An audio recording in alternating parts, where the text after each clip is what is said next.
C'est-à-dire, si tu fais un budget sur la première fois que tu gagnes de l'argent, tu le feras toute ta vie, beaucoup plus facilement. Donc, commencer jeune à faire un budget, c'est un point essentiel. 50-30-20, c'est 50% de ce que tu gagnes dans tes dépenses obligatoires, la nourriture, le logement, les impôts, etc., la santé. 30% de ce que tu gagnes dans les dépenses non obligatoires, donc le loisir, les voyages, le hobby, voilà, les vêtements qui ne sont pas immédiatement obligatoires, etc. Tu vois, tout ce qui fait plaisir. C'est ce que moi j'appelle la fabrique à souvenirs. C'est les 30% de ton argent qui servent à fabriquer des souvenirs pour moi. Et ensuite, tu mets 20% de ce que tu gagnes, tu l'épargnes et tu l'investis.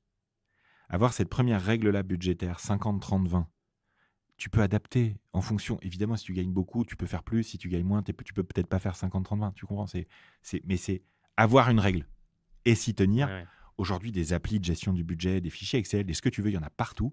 Donc, trouver un outil qui te convienne, c'est le plus important. Parce que c'est l'outil qui va faire en sorte que tu vas continuer de le faire. Le problème, c'est quand tu seras déprimé, quand tu auras un coup dur, quand tu auras été, je sais pas moi, malheureux pendant quelques mois pour une raison X ou Y, tu vas avoir envie de dépenser de l'argent comme un pansement émotionnel. Et ben, ça, avoir ta règle, avoir ton... Moi, par exemple, j'ai un rendez-vous une fois par mois avec mon épouse devant le fichier Excel. Bon, bah, Mhm.